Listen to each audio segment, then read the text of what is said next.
another edition of Cohasset Common. I'm your host, Town Manager Chris Sr., and on this week's episode, we'll take a look at Wheelwright Park and some of the trail improvements put in recently with the Open Space Committee with our special correspondent, Quinn Kelly. We'll talk with the special police officers about how they're keeping Cohasset safe this fall on their bikes and with the ATV. We'll do a special look at the Cohasset Open Artist Studio and the virtual tour they've put together, and all that and more this week on Cohasset Common.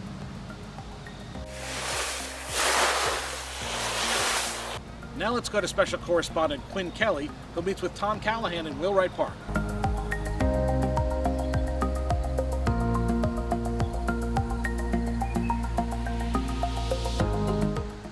I'm Quinn Kelly, and on this edition of Cohasset Common, we're here in Wheelwright Park with Tom Callahan of the Open Space and Rec Committee.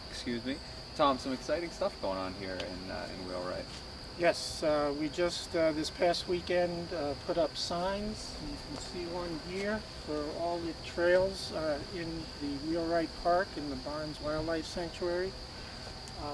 The old map that's here at the kiosk, all the trails are shown on that map, but very few of them had actual names, and people tend to get lost sometimes. So when the Open Space Committee updated the Open Space and Rec Plan a year ago, 2 years ago, one of the objectives was to make this park more user-friendly and to encourage its use and encourage people to explore some of the trails that are perhaps not main trails, like the main one that goes from one entrance to the other over on Forest Ave, and to try to encourage the use and really appreciate the two beautiful pieces of property we have here.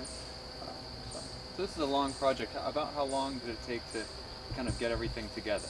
Well, we've probably been talking about it for a year and a half, but once we decided on names, and it was pretty quick. I mean, I have to thank Chris Sr. from the town manager, gave us the money to do this. It was relatively inexpensive, and once we had the decisions made about the names and locations, it came together pretty quickly.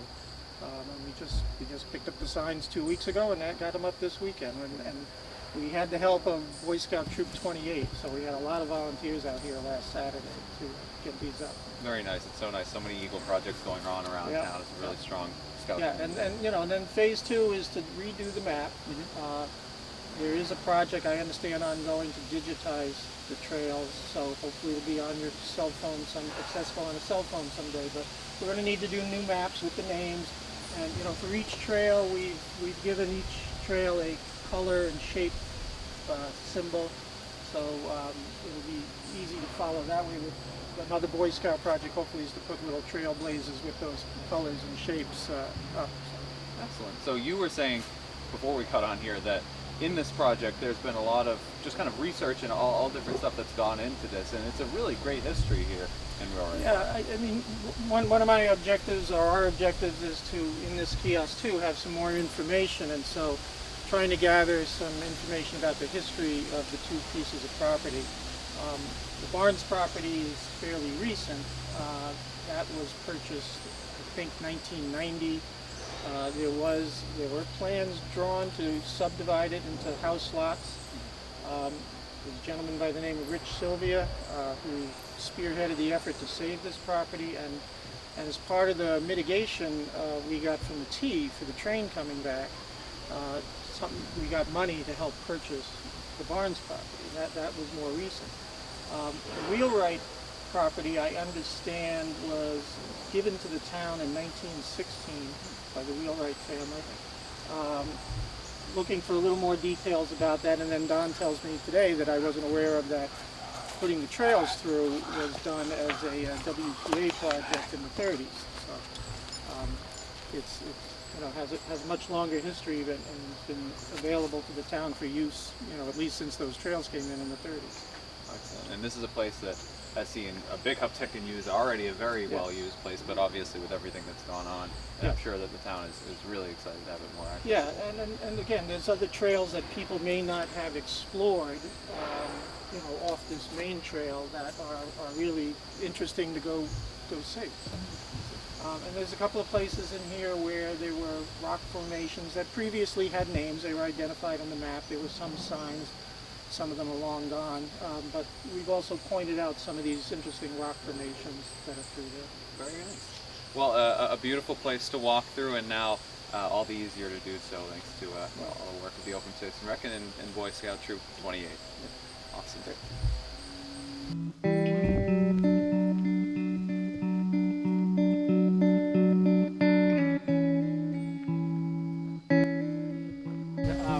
So this is another one of the notable rock formations in the park. This is Little Tippling, and it's called that because it's balancing on just a single point down at the bottom there. We put up a sign here, but this is the one rock formation where the old sign that had been put up years ago still survives.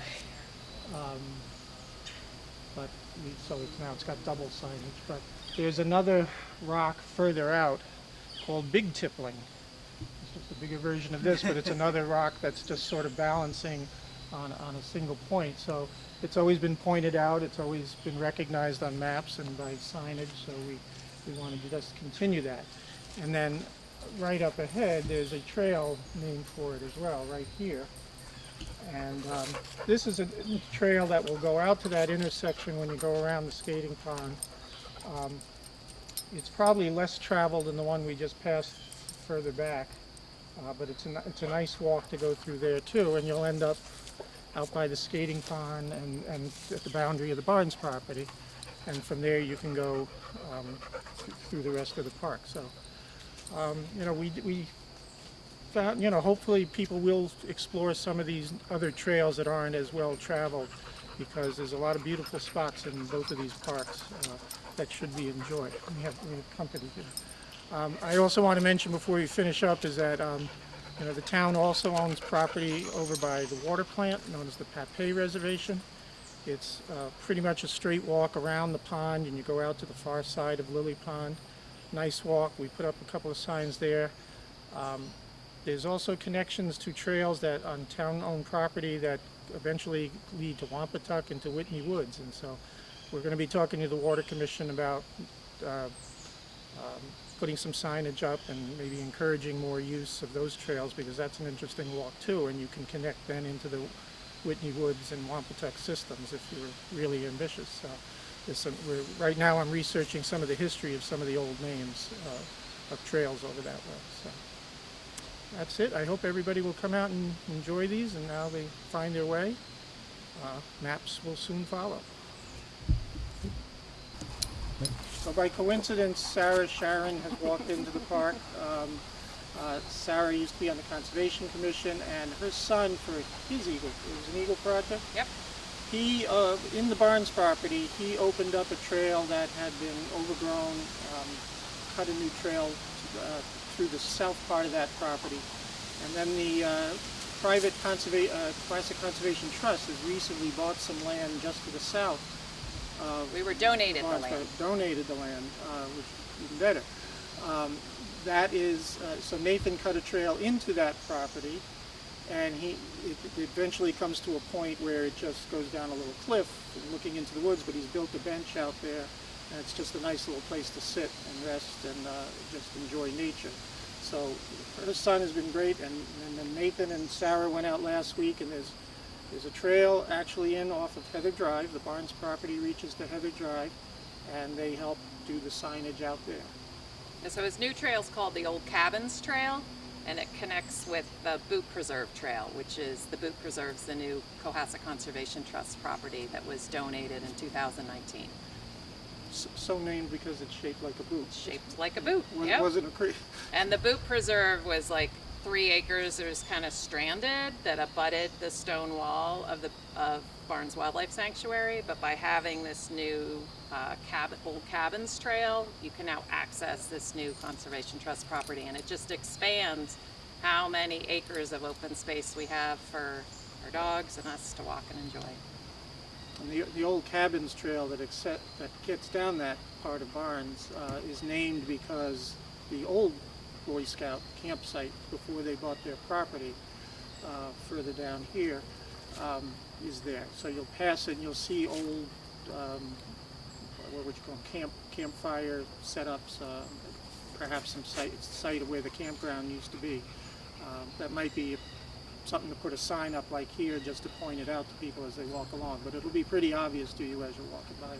Yeah, there's a big fire pit right on the old cabins trail, and then there's a little spur trail that has a second fire pit and an abandoned well. And then, yeah, there's no remnants of the old cabins that burned, many years ago. But that's where the Scouts used to camp many, many years ago before they got the land up around the bend here. Yep. Thank you. All righty. Very Thank you. Fortuitous that you came out. I know it's fun. All right, so here's an example where on the old maps there were certain rock features that were identified because of their uniqueness, and this is one of them. This is called the Devil's Chair. You can see is a chair cut here into the rock. So we wanted to make sure they were still pointed out and people recognized them for their uniqueness. I believe there was an old sign here a long time ago, but on some of the rock features, some of the old signs have been taken down. The naming of that rock, that what was always known as Devil's Chair, led us over there is the next trail off to the left called Devil's Chair Trail. It's a small trail that did not have a name before, but this rock formation, just naturally led to us calling it that. That trail goes off and that cuts back into the trail we just passed. That one's a little more rustic. It needs a little trimming, but it's a nice walk, an easy walk, and it will, again, once we have the map that will go with these signs, you'll see how everything interconnects, and you shouldn't get lost. Yeah. So at a couple of places along the main trail here through Wheelwright Park, where you're coming out of another trail, we put some directional signs so that when people are coming out one of these side trails, they're not disoriented as to which end is which. So there's probably, I think, 6 of these, and I might add one more to it at different points along the trail. So that's an example, and there's other similar ones around the park where we've done some directional things so you know where you're going at a particular intersection. Thanks. Now let's go to Lieutenant Mike Lopes of the Cohasset Police Department for more on our special police officers. Hi, my name is Michael Lopes. I'm a lieutenant with the Cohasset Police Department. I wanted to talk briefly about the mountain bike patrol that we have here at the Cohasset Police. We usually run it until Labor Day. We're going to extend it this year because of the COVID and the state of emergency that we are in. We're going to run our bicycle patrols through the fall. These officers augment our regular patrol and free up other officers for other needed calls for service. And basically our bicycle patrol officers conduct traffic enforcement as well as parking enforcement in and around town, specifically in the village and in the beach area, the harbor area. They're a vital component of our police department, and like I said, they free up patrol officers for other needed services. Go ahead, Brown. This is Officer Aaron Bates, and he's going to show you some of the equipment and life-saving devices that we carry with us. So in the back of the UTV here, there's a first aid kit, right? So within this first aid kit, there's all of the life-saving equipment that you'd need for any sort of medical emergency. Further, being that we're a coastal community, there's a water rescue bag. Within the water rescue bag are various pieces of equipment that can assist with the water rescue, including a life jacket and a throw rope. Next, further along the lines of medical equipment, there is an AED.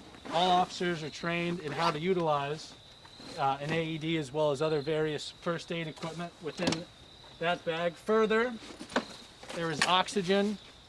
This can be provided to individuals who are suffering from low levels of oxygen.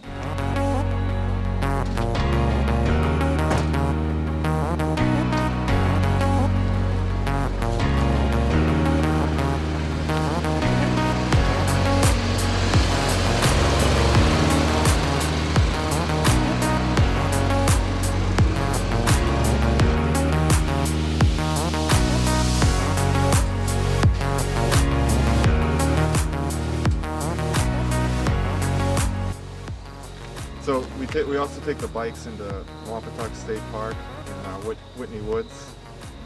We look for people in distress or someone that maybe rolled their ankle and they're having trouble getting out of the woods. We help with that. If there's a missing person, we go in there with. We also utilize the Tango, the UTV. So like I said, we drive anywhere from 5 to 10 miles a day, depending on how busy the day is. We have a constant loop that we're always patrolling on. Inside our bags, we have everything we need for minor emergencies, various medical equipment in case we were to run into somebody, for a fellow biker, for example, falls off their bike, has abrasions. We have gloves, gauze, bandages, everything we need until the EMTs show up. Now let's take a look at this preview of the Cohasset Open Artist Studio. They can't do it in person this year, but they are going to do it virtually.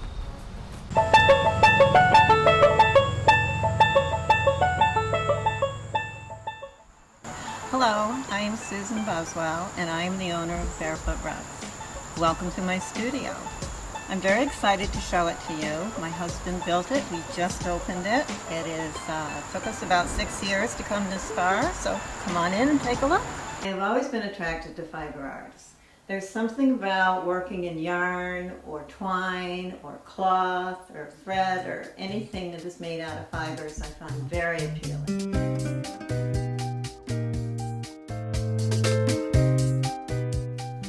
So today I use a punch needle, which is a modern adaptation of a tool invented in the 1800s. I work with a monk's cloth backing and pushing the needle all the way down, it creates a stitch on the other side. You can take it in many different levels. You can use yarn, you can use strips of wool, you can use twine, you can use embroidery floss or thread. And with creating one stitch at a time, it's likened to painting with wool. You can use many different fibers in rug hooking. Here we have some rug wool, we have some tweeds, we have Noro yarn, which knitters will recognize, ribbon. Thank you for joining us on this week's edition of Cohasset Common. Even though the seasons are changing, there's a lot of fun things here to do in Cohasset. Please take advantage. Have a good week.